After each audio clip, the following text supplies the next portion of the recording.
Hi friends, எல்லாரும் எப்படி இருக்கீங்க? குக்கிங்கை விடவே ரொம்ப கஷ்டமான ஒரு ஒர்க் அப்படின்னா கிச்சனை க்ளீன் பண்ணுறது தான். அதுவும் நம்மளோட கிச்சன் பார்த்தீங்கன்னா ஓப்பன் கிச்சன். ஹால்லேருந்து பார்த்தா நல்லா அப்படியே தெரியும்.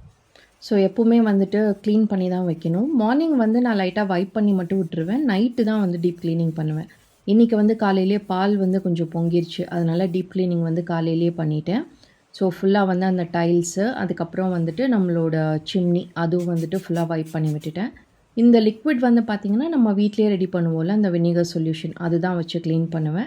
ஒரு 2 டேஸ் இல்லை 3 டேஸ் ஒன்ஸு ரொம்ப வந்து ஆயில் ஸ்டெயின்ஸ் இருந்தால் மட்டும் நான் வந்து ஸ்டோர் பாட் லிக்விட் இருக்கும்ல, அது யூஸ் பண்ணிக்குவேன். ஸோ க்ளீனிங் முடித்த கையோடையே பார்த்திங்கன்னா, ஆயில் வந்து கொஞ்சம் ரீஃபில் பண்ண வேண்டிய வேலை இருந்தது. நேற்று தான் ஆயில் பாட்டில்ஸ் எல்லாம் வாஷ் பண்ணி வச்சுருந்தேன். கோகோனட் ஆயில் பாட்டில் வந்து உடஞ்சிருச்சு. அது வந்து இன்னும் நான் பர்ச்சேஸே பண்ணல. இந்த 2 பெரிய பாட்டிலில் பார்த்தீங்கன்னா, நம்ம ரெகுலராக யூஸ் பண்ணுற சன்ஃப்ளவர் ஆயில், ரீஃபைண்ட் ஆயில் தான் ஊற்றி வச்சுருக்கேன்.